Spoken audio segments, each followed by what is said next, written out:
사람에게는 누구나 다 세 가지의 질문이 있습니다. 그 첫 번째 질문이 나는 누구인가 하는 질문입니다. 여러분도 오늘 이 예배 가운데 이 세 가지 질문을 꼭 저와 함께 하셔야 합니다. 나는 누구인가? 여러분은 누구이십니까? 누구라고 생각하십니까? 자, 이 질문 앞에 여러분들이 마주하기를 원합니다. 그리고 두 번째 질문입니다. 나는 왜 사는가? 나는 왜 사는가? 여러분은 왜 사십니까? 죽지 못해 마저 사는 겁니까? 왜 사는지에 대한 질문의 답을 여러분들이 오늘 가지셔야 합니다. 그리고 세 번째 질문입니다. 나는 어떻게 살 것인가?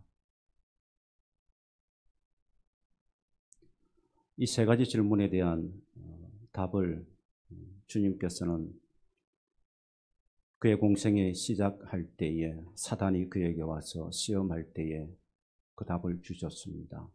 마태복음 4장 4절 말씀에 우리가 무엇을 위해서 어떻게 사는지에 대한 말씀을 주께서 하십니다. 예수께서 대답하여 이르시되 기록되었으되 사람이 떡으로만 살 것이 아니요 하나님의 입으로부터 나오는 모든 말씀으로 살 것이니라. 하나님의 입으로부터 모든 말씀으로 살 것이니라. 여기에 바로 총체적인 답이 숨겨져 있습니다. 나는 누구인지, 나는 왜 사는지, 나는 어떻게 살 것인가에 대한 질문을 대한 답을 바로 주님께서 하시고 계십니다.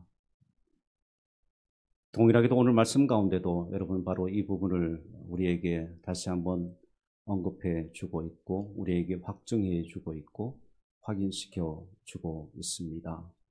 오늘 이 말씀은 사무엘상 13장 14절의 말씀을 가지고 바울이 이야기를 하고 있습니다. 그 비시대 안디옥 회당에서 바울이 이야기하는 것인데 지금의 왕의 나라가 길지 못할 것이라 여호와께서 왕에게 명령하신 바를 왕이 지키지 아니하였으므로 여호와께서 그의 마음에 맞는 사람을 구하여 여호와께서 그를 그의 백성의 지도자로 삼으셨느니라 하고 이 배경은 이렇습니다. 한 사람은 사울이고 한 사람은 다윗입니다. 이 사무엘상 13장의 14절의 말씀의 배경에 두 인물이 나옵니다. 하나는 사울이요 하나는 다윗입니다. 한마디로 말씀드리면 하나님의 마음에 맞지 않는 사람은 사울이었고 하나님의 마음에 맞는 사람은 바로 다윗이었습니다. 우리가 나는 누구인지 왜 사는지 내가 어떻게 살 것인지에 대한 답을 바로 여기에서 우리에게 가르쳐 주고 있습니다. 그것은 바로 하나님의 마음에 맞는 자, 합한 자가 되어져야 한다는 것을 말씀해 주고 있습니다.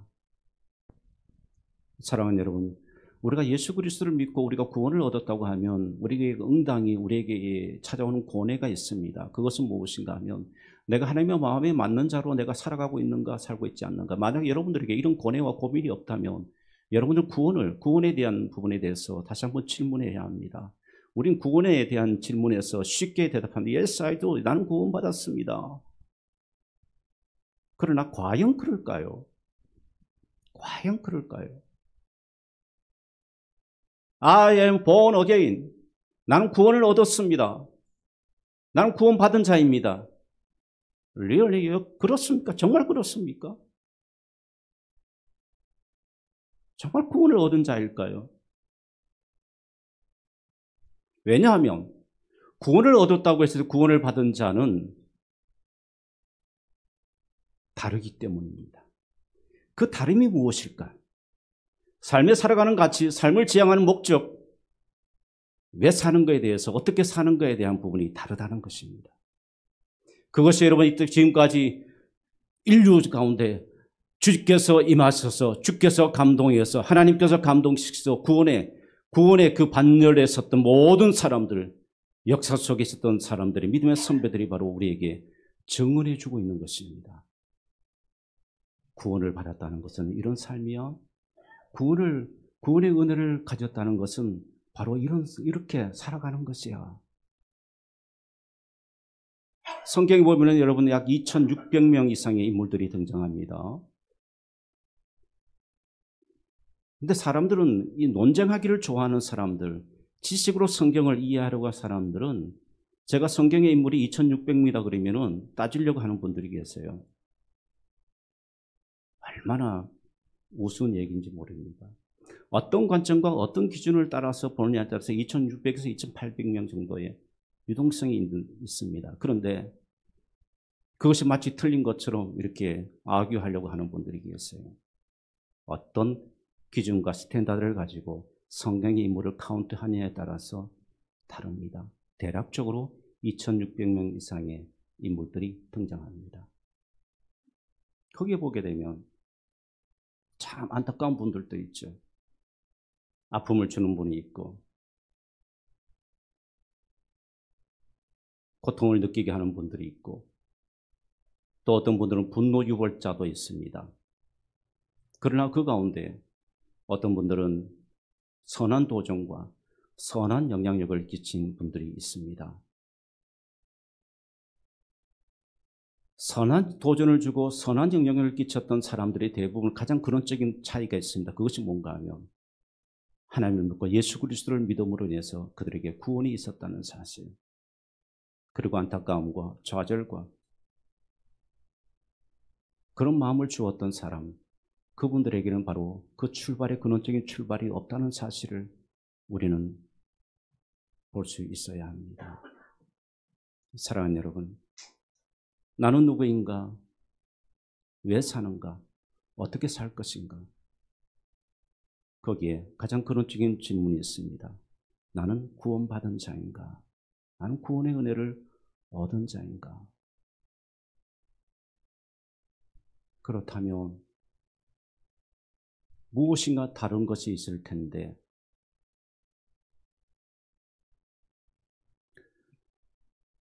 오늘 그 부분을 조금 더 구약적인 의미로 말씀드리면 마음에 합한 자, 하나님께서 다윗을 보시고 이렇게 말씀하셨습니다. 마음에 합한 자, 마음에 맞는 자, 합한 자라고도 번역하기도 하고 마음에 맞는 자라고도 번역을 합니다. 그렇다면 여러분, 마음에 맞는 자가 무엇이겠습니까? 하나님의 그 마음에 따르는 사람, 하나님의 그 마음을 위해서 몸부림치며 사는 삶, 그것이 바로 여러분 문자적인 의미로 하나님의 마음에 맞는 것일 겁니다. 좀 더 이 말씀을 여러분 포괄적으로 이해하기 쉽게 말씀드리면 여러분, 하나님의 마음에 맞는다는 것이 무엇이겠습니까? 하나님의 마음이 무엇이겠습니까? 하나님의 마음은 바로 이 계시의 말씀으로 우리에게 하나님께서 증언해 주셨습니다. 하나님의 마음을 여기에 기록된 문자로 우리에게 담아서 우리에게 나타내 보여주셨어요. 그러므로 여러분, 성경은 우리가 성경을 읽고 성경을 공부합시다. 성경을 알아야 됩니다. 계속해서 말씀드리는 것은 바로 하나님의 마음을 아는 것입니다. 하나님이 우리에게 나에게 어떤 마음을 가지시고 하나님께서 나에게 어떻게 행하기를 원하시는 것인가를 우리 그것을 알아야 할 수가 있지 않겠습니까? 성경을 모르고 믿음 생활 잘한다? 아닙니다. 하나님 마음을 모르는데 어떻게 믿음 생활을 잘할 수가 있겠습니까? 그렇지. 하나님 마음을 알아야 합니다. 그 하나님 마음을 알기 위해서는 여러분, 하나님 말씀을 가까이 해야 합니다. 말씀을 읽으시기를 주님의 이름으로 권면합니다. 말씀을 배우시기를 주님의 이름으로 권면합니다. 말씀을 가까이 하십시오. 그러면 그럴수록 하나님 마음을 더 알아가는 것입니다. 여러분 믿습니까? 그러면 하나님 마음을 안다는 것은 하나님 마음을 우리가 보게 되면 이 말씀을 가지고 이 말씀 앞에 우리가 서게 되고 몸부림치게 되는 겁니다. 오라, 어떻게 살고 이렇게 해야 되는 거죠. 그러면서 근원적인 질문부터 다시 던지게 되는 거예요. 나는 누구인가? 나는 어디로부터 왔는 것인가? 그리고 내가 왜 이 땅에 사는지, 내 삶의 존재 이유가 뭔지, 하나님께서 우리 마음에 그의 마음을 우리에게 증거해 주셨기 때문에 내가 왜 사는지에 대해서 분명히 나의 정체성, 아이덴티티를 깨닫게 되고 알게 되는 거예요. 그래서 내가 왜 사는지 모르고 그냥 세월 흐르듯이 살아가는 사람들, 그런 분들을 이해할 수가 없는 거예요. 내가 왜 사는지, 내가 어떻게 사는지에 대해서 알게 되는 겁니다. 아, 이렇게 해야 되는구나. 이렇게 살아야 되는구나. 이렇게 말해야 되는구나. 이렇게 행동해야 되는구나. 그것을 알게 되는 겁니다. 이것이 바로 하나님의 마음에 아는 것이고 하나님의 마음에 합한 자가 되는 길이 되는 것입니다. 여러분 믿습니까? 다윗은 여러분 다윗의 인생에 왜 그의 인생에 모순이 없었겠습니까? 그의 인생에 왜 실수가 없었고 실패가 없었겠습니까? 그러나 다윗의 삶을 한마디로 말씀드리면 늘 다윗은 하나님의 마음에 맞는 자로 살아가기 위해서 몸부림치고 또 몸부림치면서 그의 앞에 있었다는 겁니다. 그럴 때 하나님께서 다윗에게 그 연약함과 다윗의 인생에 있는 연약함과 아픈 부분을 끄집어내서 말씀해야 하는 것이 아니라 전체적으로 다윗아, 네가 내 마음에 맞는 자구나. 하나님께서 그렇게 말씀하셨던 겁니다. 사랑하는 여러분, 질문합니다. 정말 하나님께 쓰임 받기를 원하십니까? 내 인생을, 내 삶이 하나님께 쓰임 받기를 원하십니까? 그렇다면 하나님의 마음에 맞는 자가 되어야 합니다. 믿습니까? 오늘 본문의 말씀을 보십시오. 하나님 마음에 맞고 그 다음에 하나님께서 그 사람을 쓰시는 것입니다. 하나님께서 쓰시는 사람이 누구입니까? 하나님 마음에 맞는 사람입니다. 하나님께서는 그런 분들을 쓰세요. 세상적인 기준을 가지고 하나님께서 사람을 사용하시는 것이 아닙니다. 여러분 우리가 오해하지 마십시오. 교회가 여러분 큰 어떤 세상적인 명예와 힘을 가진 자가 교회에 있다고 해서 그 교회가 강한 교회가 아닙니다. 만약 여러분들이 그렇게 생각하신다면 여러분들 복음을 너무나도 모르는 겁니다. 하나님의 마음을 너무나도 모르시는 겁니다.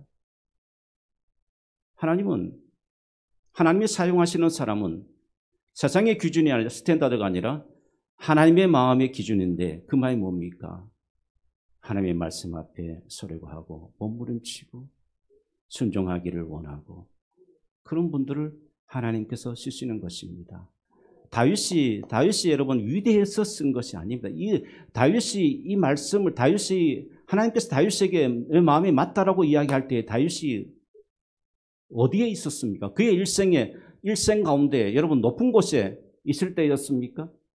아닙니다. 그의 인생이 어디로 갈지도 모르는, 내 인생을 어떻게 할 것인지도 모르는, 장래일을 알 수 없는 그런 상황에 놓여 있을 때 하나님께서 다윗 보고 내 마음에 맞다라고 하나님께서 말씀하셨습니다. 그리고는 다윗을 사용하시기 시작하는 겁니다. 사랑하는 여러분, 우리가 이왕 예수를 믿을 바에는 하나님께 쓰임 받아야 되지 않겠습니까? 할렐루야. 이왕 예수를 믿을 바에는 여러분 하나님께 쓰임 받는 인생을 살아야 되지 않겠습니까? 여러분 하나님께 쓰임 받는 인생이 되시기를 주님의 이름으로 축복합니다. 우리 모두가 그 도전을 가지고 살아가야 합니다. 그럼 하나님께서 쓰시고자 할 때 하나님께서 쓰시는 것은 기준은 사실 이 말씀의 문자적인 기준은 무엇인가, 의미는 무엇인가 하면 하나님께서 다윗의 인생을 통해서 하나님의 구원의 역사를, 예수 그리스도의 구원의 역사를 써가시는 겁니다. 이것이 바로 오늘 본문에서 말하는 본문의 함의의 1차적인 함의의 내용입니다. 그래서 이것이 어디에 나타나냐면 바로 마태복음 1장 1절 말씀에 나타납니다. 마태복음 1장은 예수 그리스도의 족보가 나옵니다. 예수님의 계보가 나오는데 그 계보에 두 사람의 인물이 처음부터 등장합니다. 아브라함과 다윗의 자손 예수 그리스도의 계보라. 자, 우리가 상식적으로 말씀드리면은 여러분 이 계보 가운데 누가 나와야 하면 아브라함과 이삭과 야곱과 그렇게 이어져야 합니다. 그런데 다윗 앞에 모든 거 다 생략해버리고 다윗 뒤에 모든 거 다 생략해버리고 오직 두 사람입니다. 믿음의 아버지 아브라함과 다윗. 그러니까 여러분 이 사무엘상 13장 14절의 말씀이 오늘 사도행전 이 말씀이 틀리지를 않은 거죠. 하나님의 뜻이 다윗을 통해서 분명히 이루어졌음을 마태복음 1장 1절에 여러분 증거해 주고 있는 것입니다. 여러분, 하나님께서 우리를 이렇게 작정하시고 하나님의 뜻을 이루러 가실 때 하나님은 중단하지 않습니다. 그 사람은 반드시 사용하십니다. 믿습니까? 반드시 사용하십니다. 하나님의 뜻을 위해서 사용하시는데 여러분, 거기에 그 부르심에 여러분도 분명히 있기를 주님의 이름으로 축복합니다. 작년 기도 가운데 있었습니다. 우리 일생 그렇게 길지 않습니다. 잠깐뿐인 일생이죠. 성경은 여러분 손바닥만 하다라고 이야기를 합니다. 안개와 같은 인생이라고 이야기합니다. 금방 갑니다. 얼마 남지 않았습니다. 인생의 겨울이 빨리 올 수도 있습니다. 장담할 수 없는 것이 바로 우리의 인생 아닙니까? 주저하다가 머뭇거리다가 로시처럼 여러분 머뭇거리다가 소금기둥이 되어서는 안 되지 않겠습니까? 소금기둥이 되기 전에 하나님의 날 부르시며 하나님 나라에 가야 되지 않겠습니까? 사랑하는 여러분, 이왕 살아가는 인생이라면 좀 더 하나님을 주를 위해서, 주님께서 가치 있는 일을 위해서 여러분의 일생이 쓰여질 수 있기를 주님의 이름으로 축복합니다. 그러려면 여러분, 우리가 변화되어져야 합니다. 변화되어져야 합니다. 작년과 오늘이 올해가 같으면 안 됩니다. 10년 전과 지금의 모습이 같아서는 안 됩니다. 제가 기준을 말씀드립니다. 여러분 정말 구원을 얻었습니까? 그럼 구원의 시점이 언제였습니까? 그 구원을 얻은 시점이 5년 전이었습니까? 10년 전이었습니까? 20년 전이었습니까? 만약 여러분의 구원의 시점이 10년 전이라고 한다면 그 10년 전에 여러분의 구원 얻기 전에 여러분의 삶하고 구원 그 이후에 10년 이후부터 여러분들의 삶을 비교해 보십시오. 어떤 변화가 있었습니까? 어떤 몸부림이 있었습니까? 신앙생활 수십 년 하면서도 여러분 고쳐야 될 것 고치지 못하고 하나님 말씀 앞에 서서 바뀌어지지 아니하고 여전히 옛날 모습 그대로, 여러분의 생각은 여전히 똑같고 여러분의 가치관은 여전히 똑같고 바뀌지 아니하고 여러분의 삶의 습관은 여전히 똑같고 바뀌지 아니하고, 그렇다면 신앙이라고 한다면 적어도 이런 고민이 있어야 합니다. 이거 하나님이 기뻐하시는 걸까? 이거 주님을 위한 일일까? 이거 주님께서 기뻐하시는 일일까?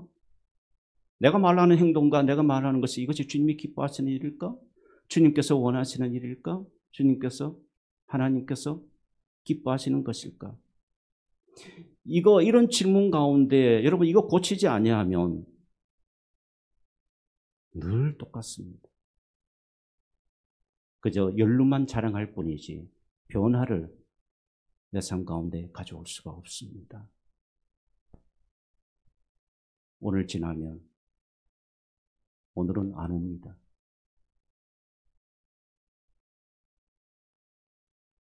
영원한 삶인 것 같지만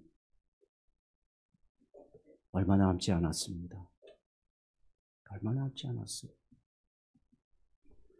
주님께서 주시는 말씀은 늘 우리의 근원적인 이 질문에 대해서 이 고민을 자극하고 있는 겁니다. 이 질문을 하도록 만드는 게 그것이 바로 믿음이요, 그것이 바로 하나님의 말씀이고 하나님의 마음이세요.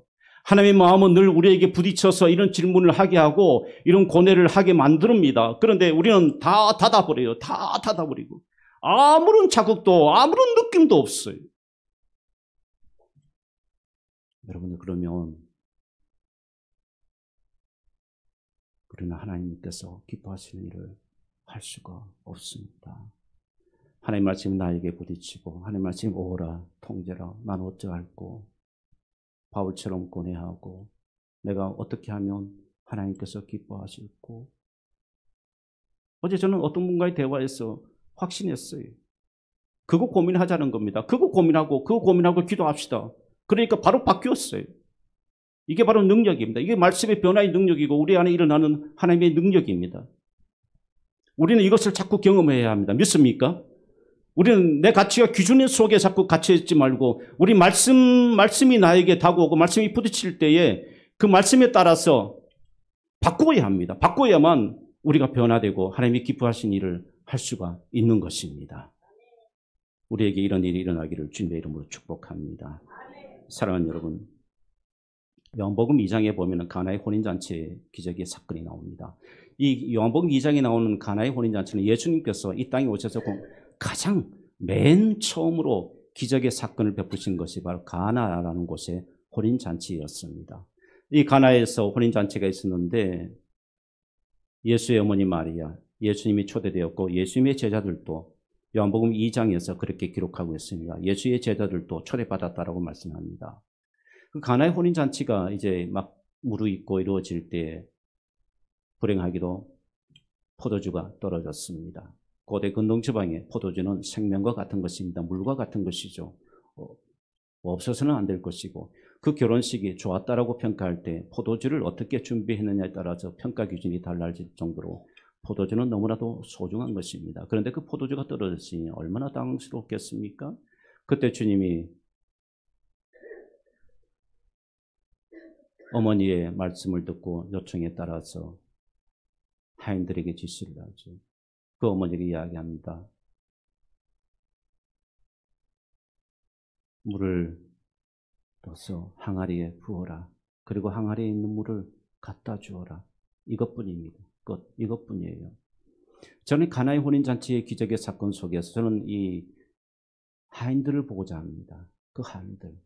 여러분, 하인들이라고 무시하지 마십시오. 하인들에게는 자존심이 없습니까? 하인들에게 생각이 없습니까? 하인들이라고 할지라도 여러분 가치관이 없겠습니까? 그들이 생각하고 있는 세상적인 기준이 없겠습니까? 그들이 생각하고 있는 세상적인 상식이 여러분 존재하지 않겠습니까? 아니요. 그들에게도 상식이 존재했고 그들에게도 일반적인 가치관을 똑같이 다른 사람들이 느끼는 똑같은 공감대, 감정을 가지고 그들에게도 있었습니다. 그런데 여러분, 이 혼인잔치의 기적의 사건 속에서 보여지는 것은 하인들이 주께서 주시는 그 말씀 앞에 거역하거나 주께서 주시는 말씀 앞에 자신의 경험을 이야기하거나 주께서 주시는 말씀 앞에 자신의 생각을 드러내지 않았습니다. 성경의 저자는 왜 그 부분을 침묵하고 있을까요? 하인들의 순종의 모습을 지금 보여주고 있는 겁니다. 사랑하는 여러분, 예수 믿으면서도 여전히 예수 믿기 전에 굳어진 생각이 있습니다. 고정관념이 있어요. 습관들이 있습니다. 태도들이 있습니다. 그 태도들이 하나님의 마음과 부딪혔을 때 여러분 그 태도가 바뀌어지지 아니하고 여러분 고쳐지지 아니하면 늘 똑같습니다. 우리는 그래서는 안 됩니다. 우리는 변화되어져야 하는 존재입니다. 믿습니까? 예수를 믿는다고 했을 때 그 특징은 변화되는 것입니다. 변화되어져야 합니다. 삶이 변화되고 여러분의 언어가 변화되고 여러분의 행동이 변화되고 살아가는 삶의 모습이 변화될 수 있기를 주님의 이름으로 축복합니다. 사랑하는 여러분, 그리고 우리의 미지근한 태도를 우리는 이제 버려야 합니다. 이게 영적 태도를 말합니다. 하나님 마음에 맞는 자가 되기를 위해서 영적 태도를 우리 바꿔야 합니다. 여전히 미지근한 자로 여러분 살아간다면 하나님의 마음에 맞는 자라고 할 수가 없을 것입니다. 아주 오래전에 여러분 우리에게 큰 도전을 준 책이 있죠. 미지근한 그리스도인의 이런 7가지 습관. 이 책 제목입니다. 미지근한 그리스도인의 이런 7가지 습관. 이 저자는 물론 이 저자가 진단하고 있는 부분이 다 진리는 아닐 것입니다. 그러나 적어도 고뇌하면서 아마 글을 썼으리라고 보여집니다. 그 글 가운데 여러분 재밌게 반어적인 표현을 통해서 미지근한 그리스도인의 이런 7가지 습관에 대한 부분을 나름대로 드러내고 있습니다. 그 가운데 몇 가지를 말씀드리면 가끔씩 기도하기, 하나님을 만만한 상대로 알리기, 과거에 사로잡혀 살기, 전혀 감사하지 않고 살기, 조급해하면서 살기, 뭐 이런 이야기를 하고 있습니다. 사랑하는 여러분, 하나님께서 우리가 열정을 가지고 믿음 생활을 하고 또 우리가 열심을 품고 주를 위해서 섬기는 삶을 원하십니다. 이것이 바로 하나님의 마음입니다. 그것이 바로 하나님의 마음을 성경 가운데 담아내신 것들입니다. 반대로 이야기하면 하나님께서는 그렇지 않고 미지근하게 예수 믿는다고 하면서도 미진하게 살아가는 사람들을 얼마나 싫어하시는지 여러분 다시 한번 계시록 말씀을 여러분들에게 보여드립니다. 계시록 3장 16절 말씀입니다. 이 계시록 3장 16절 말씀을 보게 되면 하나님이 미진한 태도로 살아가는 사람들을 얼마나 싫어하시는지를 말씀합니다. 내가 이같이 미지근하여 뜨겁지도 아니하고 차지도 아니하니 내 입에서 너를 토하여 버리리라. 이 무서운 말씀입니다. 내 입에서 너를 토하여 버리겠다. 하나님의 마음을 담아내실 때 이렇게 강한 어조로 말씀하신 경우가 그렇게 흔하지 않습니다.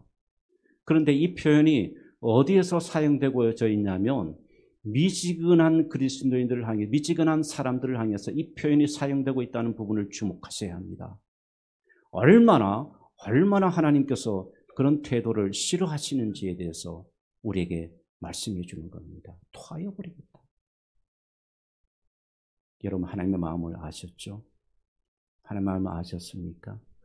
그러면 우리가 열정을 가지고 열심을 품고 교회에 주일 오는 것도 좀 더 적극적으로 오십시오.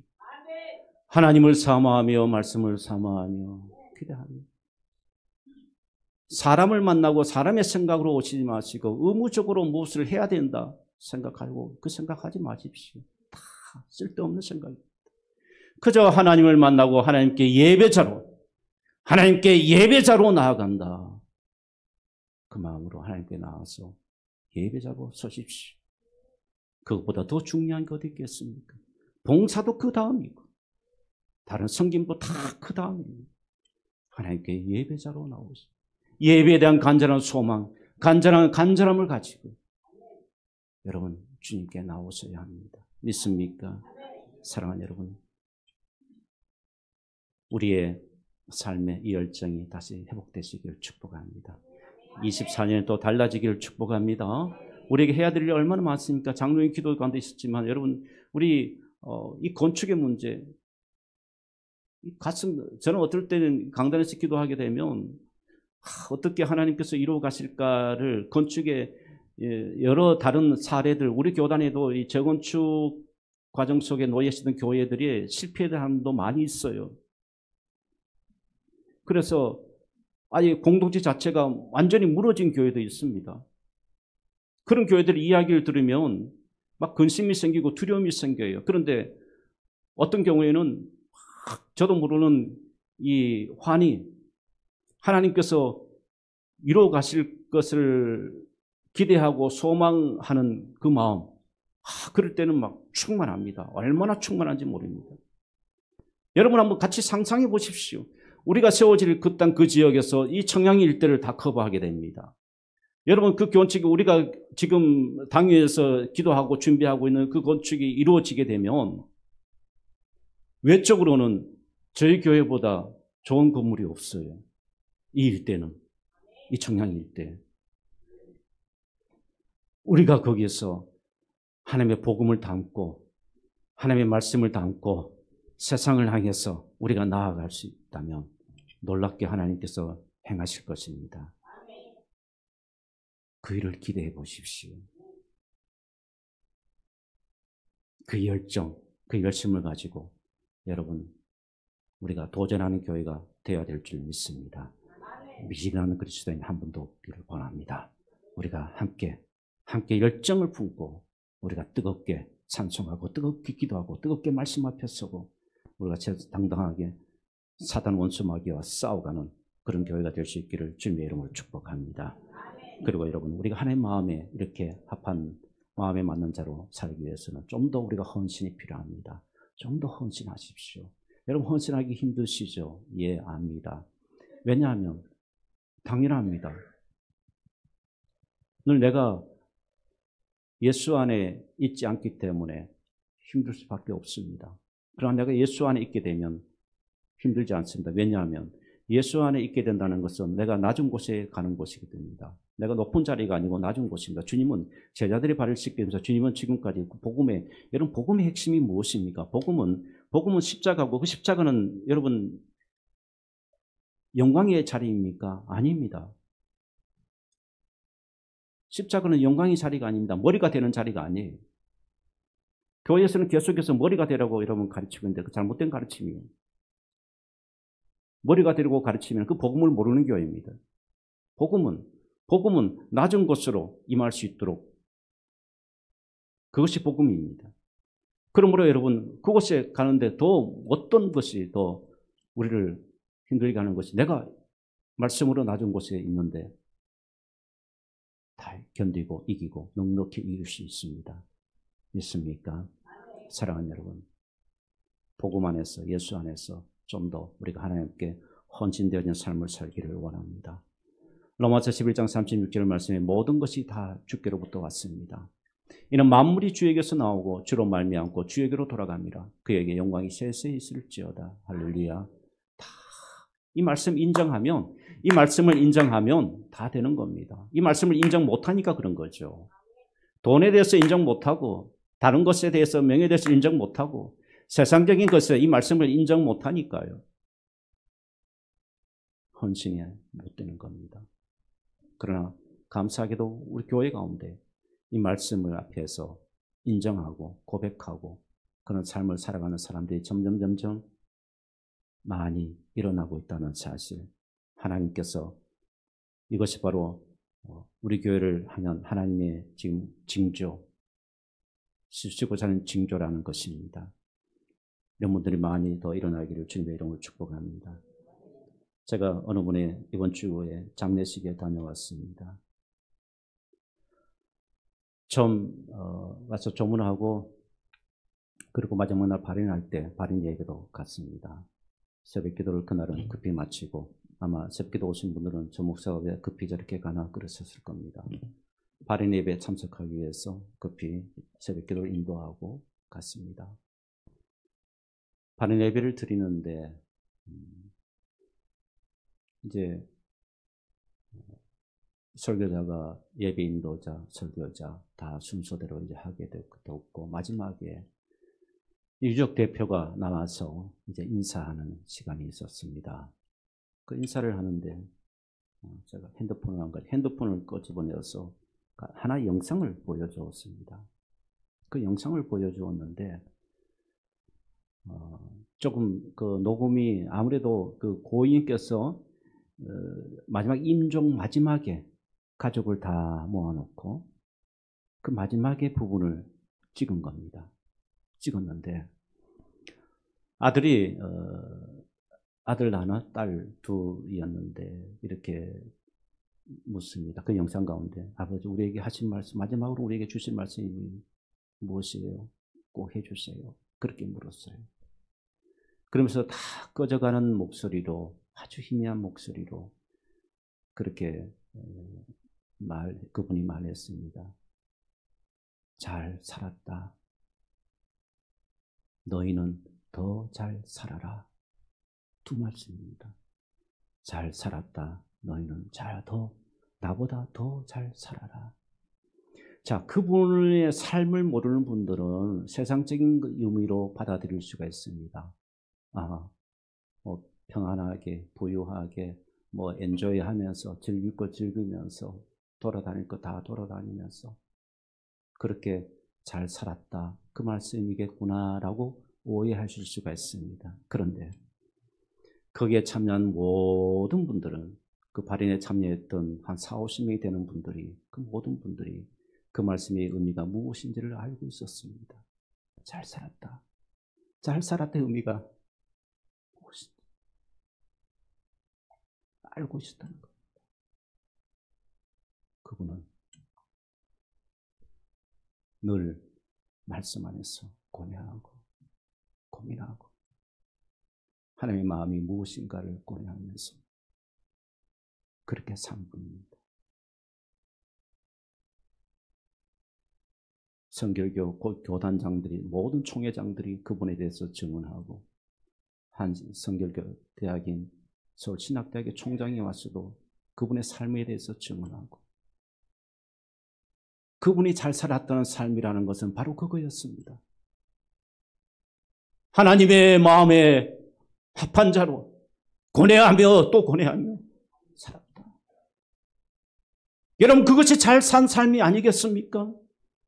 그것 제외하고 도대체 여러분들이 말하는 잘 산 삶이 무엇입니까? 그 정의가 무엇이고 그 색깔이 무엇이고 어떻게 사는 것이 잘 산 삶입니까? 그러면서 자녀들에게 이렇게 마지막 유언을 합니다. 더 잘 살아라. 더 잘 살아라는 것이 무엇이겠습니까? 내가 살아보지 못했던 곳 너희들은 마음껏 가보고 마음껏 즐기고 여러분 그런 의미이겠습니까? 아니에요. 그래도 나는 부족하구나. 하나님의 마음에 하나님의 뜻을 이루기 위해서 더 내가 해야 되는데 못했구나. 너희들은 더 잘 살아라. 그 의미입니다. 그래서 그 유언에 따라서 유족들은 장례 부의금 7천만 원을 고스란히 사회에다가 환원했습니다. 한 푼도 1원도 사용하지 아니하고 다시 사회로, 교회로, 단체로 의료재단에 곳곳에 필요한 곳에 쓰여질 수 있도록 환원했습니다. 사랑하는 여러분, 잘 사십시오. 잘 사십시오. 그리고 더 잘 사십시오. 하나님께서 여러분의 일생 가운데 끝까지 동행하여 주시고 하나님의 뜻을 끝까지 나는 늙어서 안 된다고요? 아니에요. 성경 어디에도 늙어서 못한다고 쓰여진 구절은 없습니다. 하나님의 뜻을 이루지 못한다라고 말씀하신 곳은 하나도 없습니다. 여러분, 여러분의 영적 나이는 아직도 젊습니다. 믿습니까? 아직도 젊습니다. 하나님의 뜻을 포기하지 마시고 꼭 이루어 가시기를 주님의 이름으로 축복합니다. 그러면서 제가 설교를 마지막을 준비하면서 제 원고에, 지금 제 앞에 원고가 있습니다만은 원고에 제가 이렇게 서술했습니다. 제가 마지막 서술한 문장을 여러분들에게 소개해 드립니다. 내 삶에서 하나님의 마음에 들도록 애쓰고 몸부림이 없는 것은 내 안에 그리스도가 없다는 명백한 증거다. 저의 원고의 마지막 소술을 이렇게 마무리했습니다. 사랑하는 여러분, 여러분 안에 그리스도가 있는 명백한 증거가 있는 삶이 될 수 있기를 주님의 이름으로 축복합니다.